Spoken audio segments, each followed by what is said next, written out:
que man je suis un homme de terrain. Même dans ma vie professionnelle ñi ma xam-xam ne j'ai été toujours commercial. Je suis sur le terrain dem di uti client di fidéliser di parce que sénégalais daf bu ku ko yëg. Tout à fait. Ça dans politique que ce soit dans le métier professionnel nit ki boo demee ci moom rek am na lu muy def ci moom. Et loolu ñi ma xam-xam ne je suis un homme de terrain.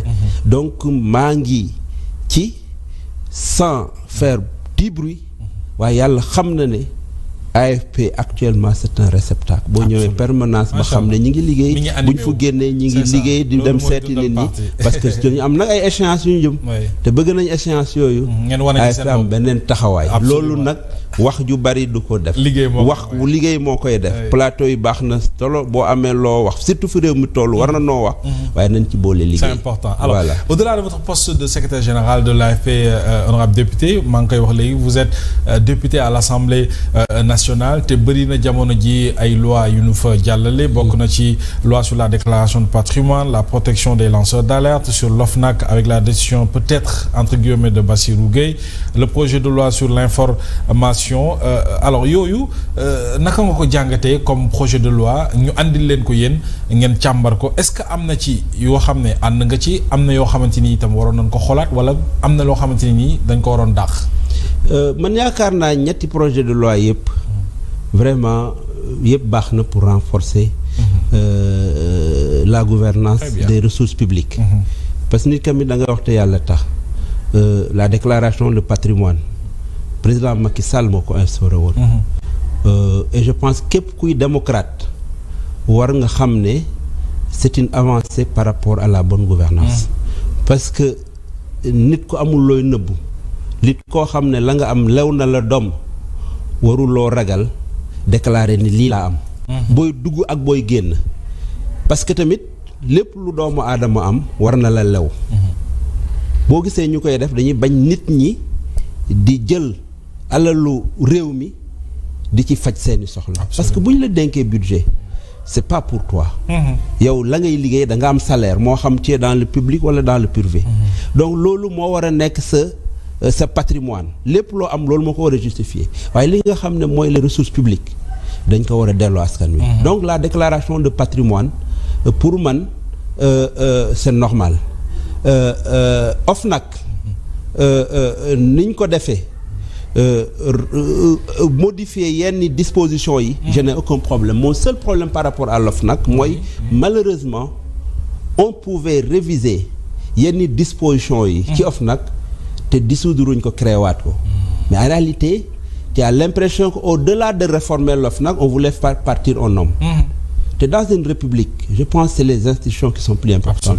Bassirou Gueye c'est un président de la République qui l'avait nommé et je pense qu'il a le profil et je pense qu'en aucun moment mënul woon des abstraction pour le fonctionnement de l'OFNAC mais je pense qu'il y avait un problème personnel entre ñi yore réew mi ak moom loolu moo tax ñu ñëw créer waat OFNAC alors qu'on n'avait pas besoin de ça on pouvait juste amener des dispositions modifier yenn dispositions et je suis persuadé que députés yi que ce soit de l'opposition ou du pouvoir doon nañ ko voter par rapport à la loi sur l'information je pense qu'il y a rien d'anormal il y a rien d'anormal moi je pense que l'accès à l'information doit être institutionnalisé parce que les citoyens ont quand même besoin de savoir comment leur pays est géré. Absolument. Bu fekkee lépp dañ ko protéger je pense que c'est pas bien et maintenant par rapport à la déclaration de patrimoine maa ngi saluer niñ ko généraliser surtout par rapport aux exécutifs territoriaux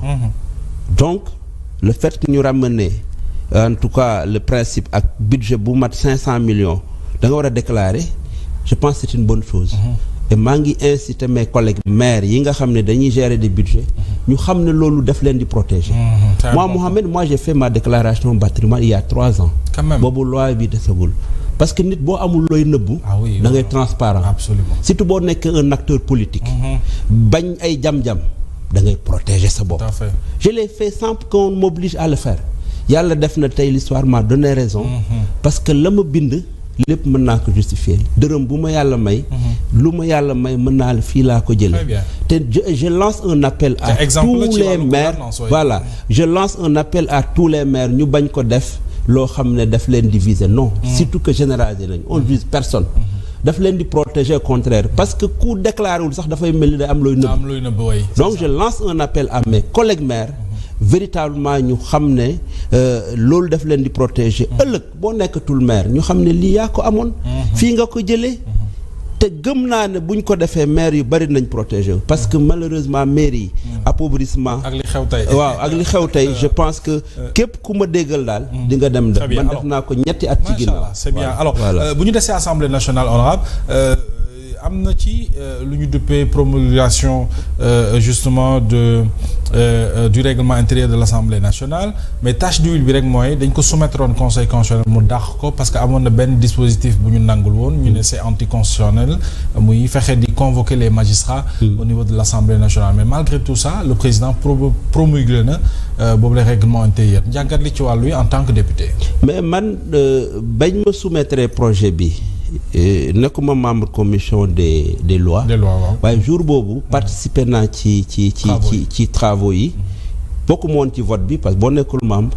mais disposition man personnellement ça me gênait parce que j'ai l'impression que on veut fragiliser la justice ou les magistrats te loolu baaxul. pouvoir exécutif dafa am ay prérogatives am. pouvoir législatif am ay prérogatives am. pouvoir judiciaire am ay prérogatives. presse bi sax c'est pas un pouvoir constitutionnel mais am nañ seen prérogative. j'ai pas compris pourquoi le président de la République conseil constitutionnaliste anticonstitutionnel mu koy promulguer. En ce moment il ne sert à rien de consulter le conseil constitutionnel. bi mu xamee ne s'ils disent oui ou non ils vont promulguer pour man véritablement. Et même s'ils l'ont promulgué je persiste et je signe que c'est une disposition dangereuse. Dans un contexte aujourd'hui où il y a des suspicions sur la justice peut-être dinañ ci ñëw avec les derniers remaniements. Aujourd'hui vouloir convoquer un magistrat devant une assemblée majoritairement du parti pouvoir PASTEF c'est dangereux pour le respect des institutions judiciaires de notre pays.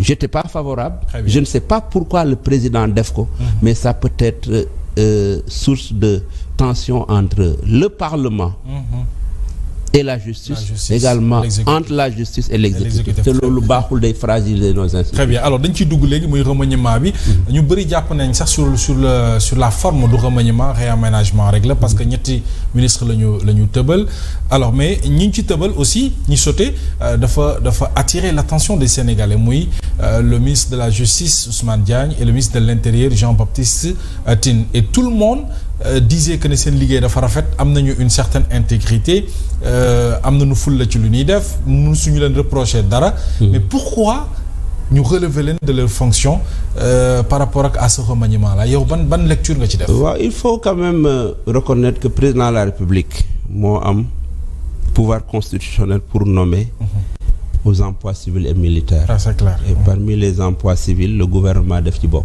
Sur proposition du Premier ministre moom mooy signer décret. Bien sûr. Pour nommer un gouvernement donc yoon may na ko l'ampleur du remaniement moom mooy xam pertinence bi ce qui est évident c'est que am na ministère yu bari sénégalais yi d'accorduñ ne liñ leen doon xaare def nañ ko te yàlla xam na ne je pensais moi personnellement que beaucoup de Sénégalais il y a beaucoup de ministres qui n'avaient plus leur place dans le gouvernement parce que wane nañu seen télé.